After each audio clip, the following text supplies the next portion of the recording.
Assalamualaikum semuanya. Mari kita belajar tentang bangun datar. Simak videonya ya.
Halo, di sini kita akan membahas tentang bangun datar. Apa sih bangun datar itu? Sudah ada yang tahu mengenai bangun datar? Nah, mari kita simak videonya. Bangun datar adalah bangun-bangun yang mempunyai permukaan datar dan memiliki dua dimensi. Dimensi tersebut yaitu panjang dan lebar. Tetapi bangun datar ini tidak mempunyai tinggi dan tebal loh.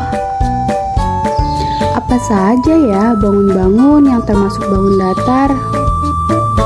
Nah, bangun-bangun yang termasuk bangun datar adalah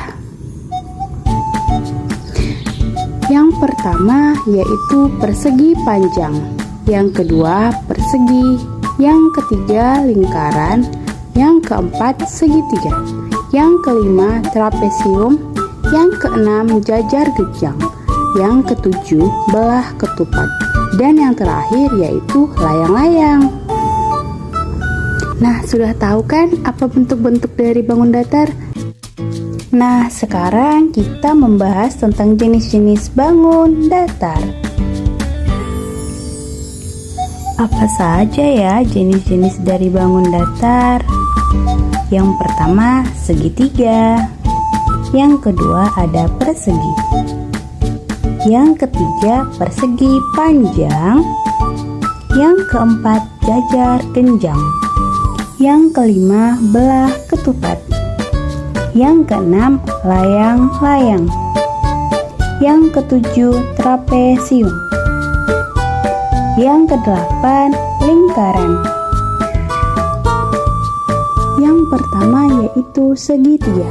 Segitiga adalah sebuah bangun datar yang terbentuk dari 3 buah titik yang tidak segaris. Nah, segitiga juga memiliki bermacam-macam segitiga. Yang pertama, segitiga sama sisi, segitiga sama kaki, dan segitiga siku-siku. Nah, selanjutnya ada gambar dari segitiga sama sisi, segitiga sama kaki, dan juga segitiga siku-siku. Berikut ini adalah rumus dari segitiga jika dicari luas, keliling, tinggi, alas.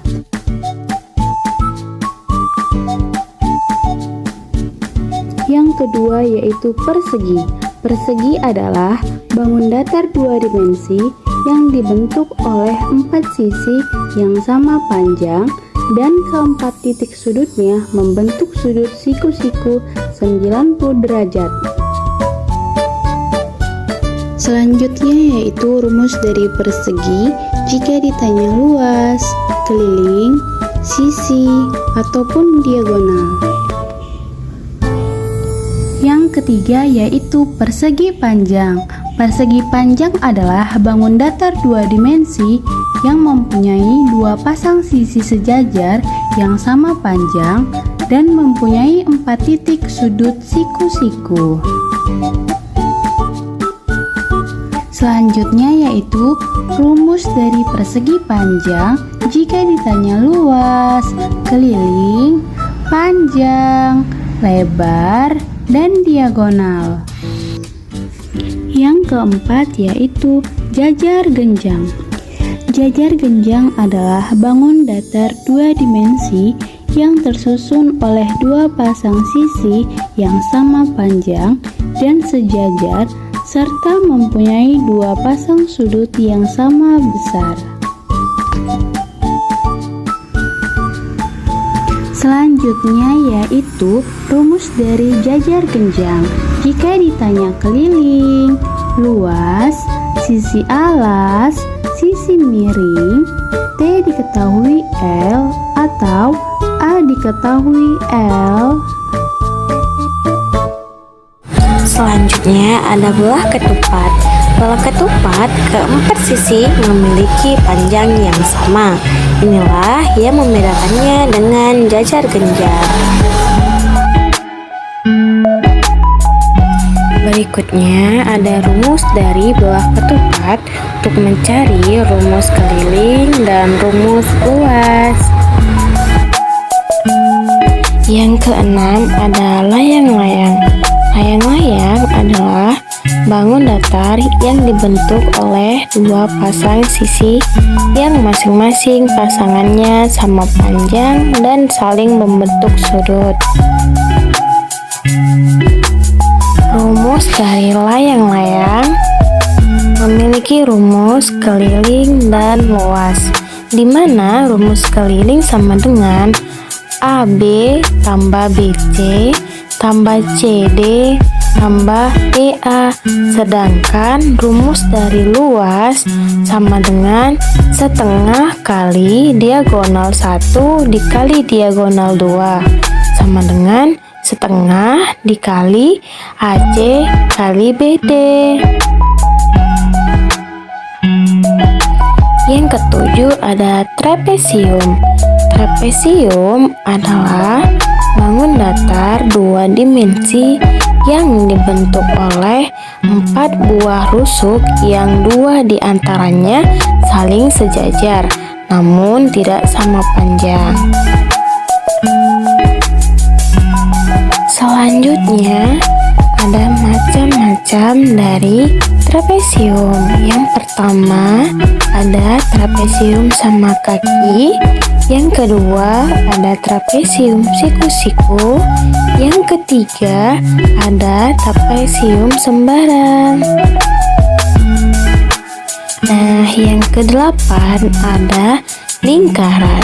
Lingkaran adalah bangun datar yang merupakan himpunan atau susunan semua titik persekitaran. Himpunan titik tersebut mengitari titik sumbu dengan jarak yang sama. Nah, berikutnya ada rumus dari lingkaran. Rumus dari lingkaran terdiri dari rumus diameter, jari-jari, luas, dan keliling. Yang kesembilan ada segi banyak. Segi banyak adalah bangun tertutup yang seluruh sisinya dibatasi oleh garis. Jumlah sudut yang ada sama banyak dengan jumlah sisi yang dimilikinya. Nah, berikutnya ada jenis-jenis segi banyak. Jenis-jenis segi banyak terbagi menjadi 2 kategori. Yang pertama ada segi banyak beraturan dan segi banyak tidak beraturan. Untuk materi selanjutnya, kita akan membahas tentang pengubinan.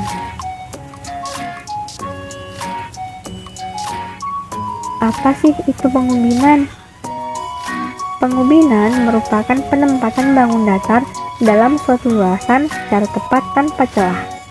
Prosedur pengubinan ini merupakan penempatan bangun datar dalam menutupi sebuah luasan yang bertujuan untuk menghasilkan sebuah karya seni namun menggunakan prinsip-prinsip matematika. Nah, adik-adik tahu tidak bahwa pengubinan sendiri digunakan pada zaman Romawi kuno dan merupakan karya seni dalam kebudayaan Muslim. Jadi dapat kita simpulkan bahwa pengubinan adalah penyusunan daerah-daerah segi banyak yang sisinya berhimpit sehingga membentuk bidang secara komplit. Dengan kata lain, sempurna atau tidak ada bagian yang tidak tertutup. Nah, kita dapat membentuk ubin dengan sebuah segitiga atau segi empat. Nah, pada pengubinan ini ada banyak jenisnya. Namun, pada video kali ini kita hanya akan membahas dua, yaitu pengubinan beraturan dan pengubinan semi beraturan.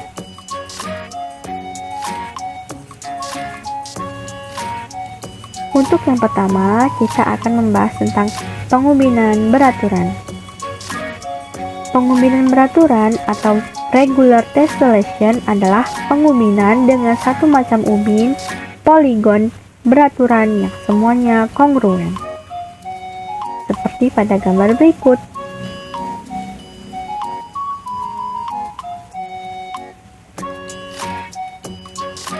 Nah, untuk jenis pengubinan yang kedua yaitu pengubinan semi beraturan.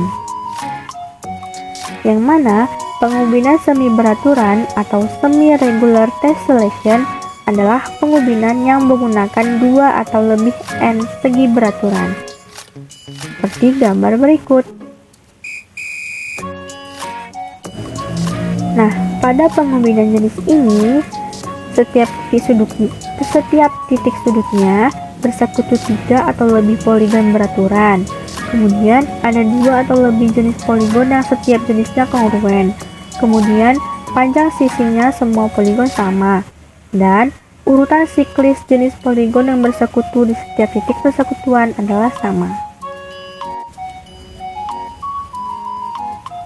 Nah, materi selanjutnya kita akan membahas tentang menentukan letak koordinat dan jarak dua titik.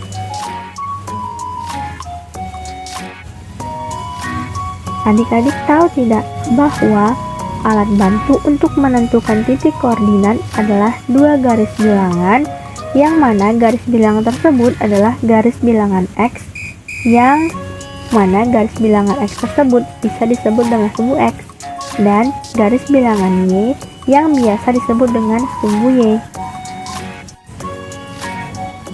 Mari kita kaji tentang sumbu X dan sumbu Y.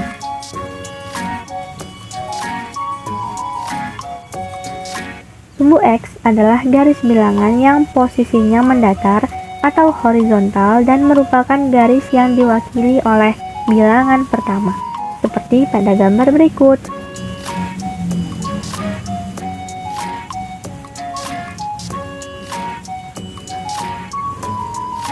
Dan sumbu Y adalah garis bilangan yang posisinya tegak atau vertikal dan merupakan garis yang diwakili oleh bilangan kedua, seperti gambar berikut.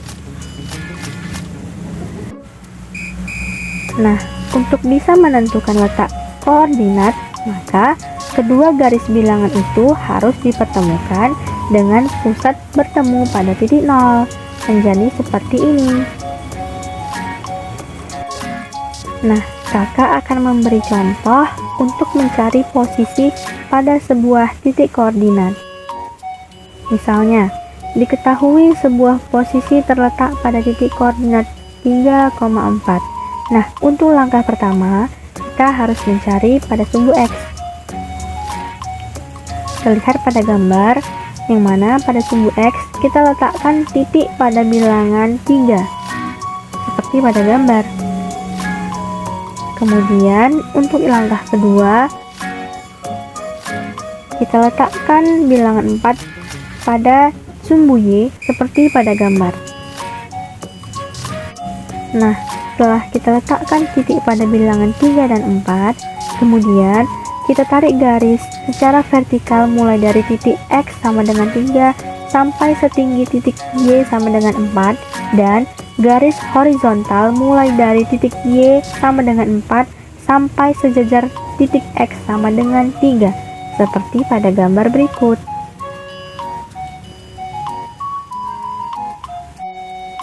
maka didapatlah lokasi dari nilai 3,4 adalah di antara sumbu X dan sumbu Y yang membentuk sebuah persegi.